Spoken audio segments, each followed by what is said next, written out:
שי טהורות, פה אני לא מצליח לראות. ערב טוב, שמי אבינועם לוין. הקשר היחידי, קשה מאוד לדבר אחרי סרט של צ'רלי צ'פלין. הקשר היחידי אולי בין יונתן לבין הסרט שאתם ראיתם, לא שהוא היה חייל צ'רלי צ'פלין, אבל עושה רושם שהאוהלים מתקופתו של צ'רלי צ'פלין לא השתנו הרבה מהאוהלים שיונתן ואני העברנו בהם 20 שנים של מילואים, שחלק מהתמונות שאתם רואים כאן הם אותם שנים.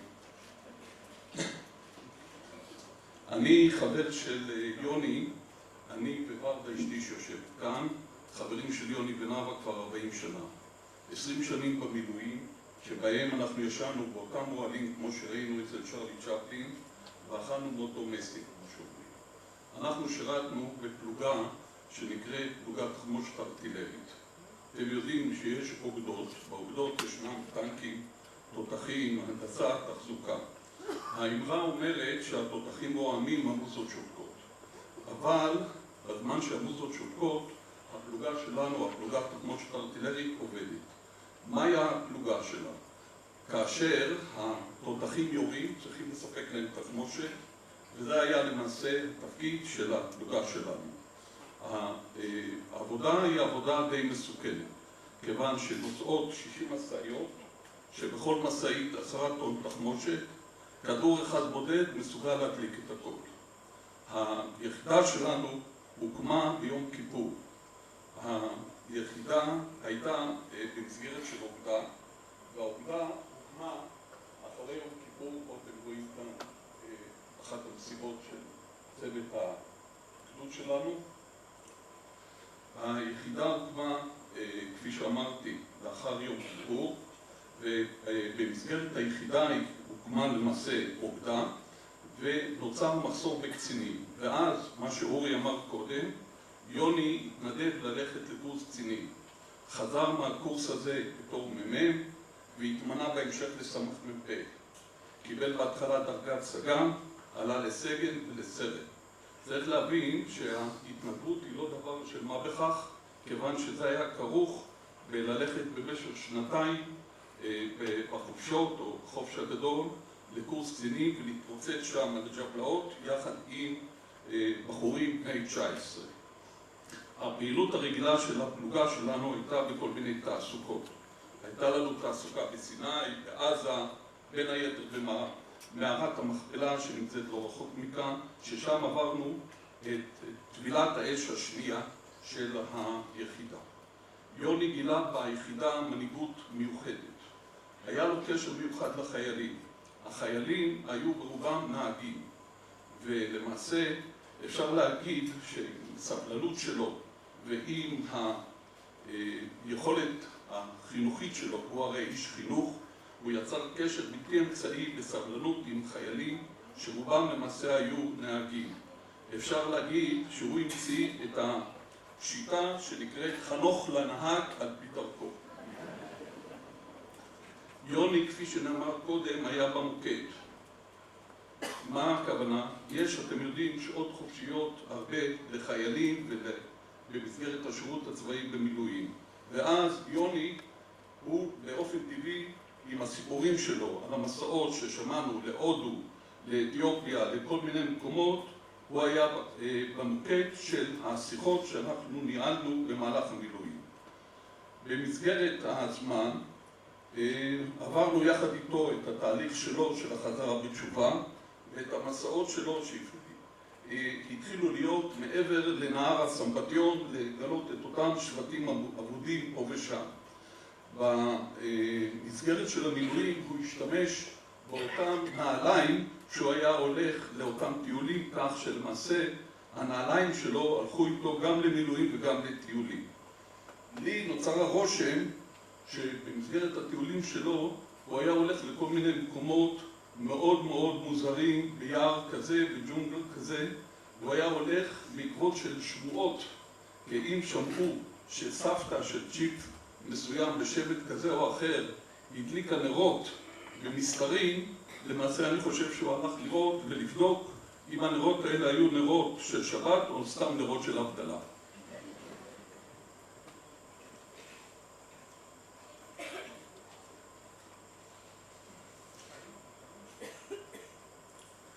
במלחמת לבנון הראשונה הייתה טבילת האש של הפלוגה.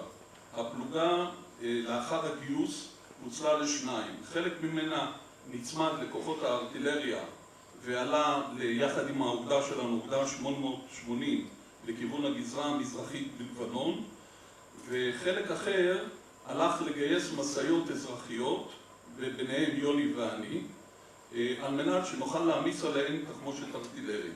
אך שהגענו וראינו את המסעיות האזרחיות שהקציבו לנו שוד ושבר. התברר שבעלי המסעיות בחלק מהן היה מפרק את הסולמות, פירק את הסולמות ששימשו מסביב להעמסה, מסביב לארגזים של המסעיות, כך שהן לא היו מתאימות למילוי של תחמושת ארטילרית. ואז מצאנו את עצמנו, יוני ואני, עובדים שם במקום, מגייסים נהגים כאלה ואחרים שהיה להם איזשהו מושג בתפסנות של בניין, ומצאנו את עצמנו בונים ארגזים לתחמושת ארטילרית. אני מקווה שיוני עוד זוכר את הדבר הזה. זוכר. סך הכל אנחנו היינו חודש בלבנון.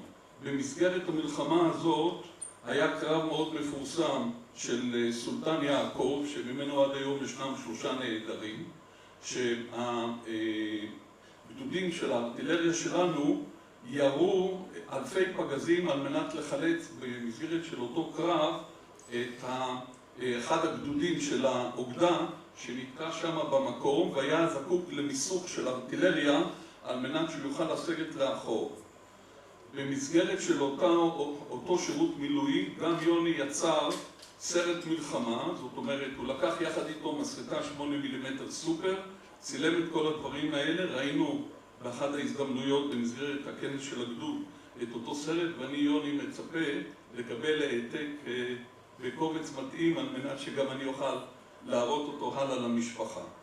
החברות שלנו, של יוני ושלי, יחד עם ורדה אשתי ונאווה, כן, נמשכה גם מחוץ למילואים, היינו בבריתות, בני מצוות, נישואים וכדומה. יוני פרש בגיל 50 למילואים, אך הקשר בינינו נשמר. יום אחד אני מקבל בדואר מעטפה, אני פותח את המעטפה, אני רואה בפנים קלטת. קלטת, אני מסתכל, הפסנתר הרומנטי.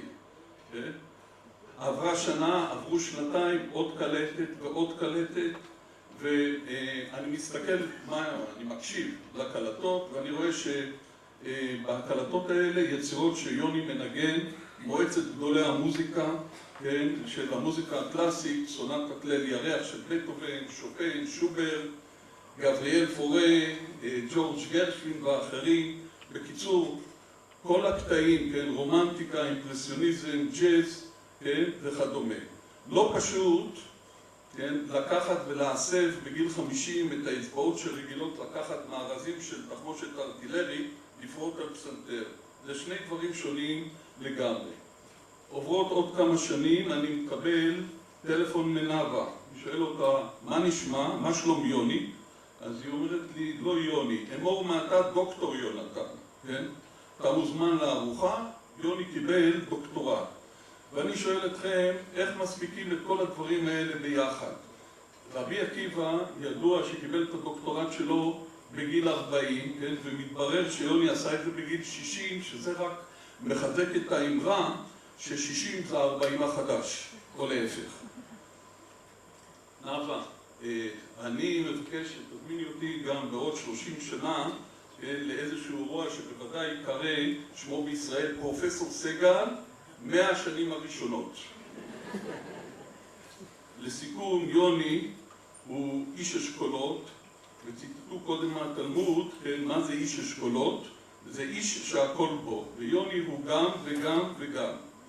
לסיום אני רואה שנשארו לי רק 1.5 דקות מתוך 2 הדקות שהוקצו לי, ואני אספר לכם סיפור על אבא שלי בשירות המילואים שלי. כן? אבא שלי, שהיה בגיל מתקדם, אומר לי, כן? אתה כל כך עסוק, הייתי אז צעיר, אתה כל כך עסוק, יש לך עסק, יש לך קריירה, יש לך 4 ילדים לגדל, כן? ועוד לוקחים אותך למילואים. אני לעומת זאת, אומר אבא שלי, יש לי את כל הזמן, חבל שלא אפשר שאני אצא למילואים במקומך. ואם דבר אבות זה סימן לבנים, ואם נאוה וורדה תאפשרנה, אני מוכן לשקול חזרה למילואים, בתנאי שיוני יצטרף אליי.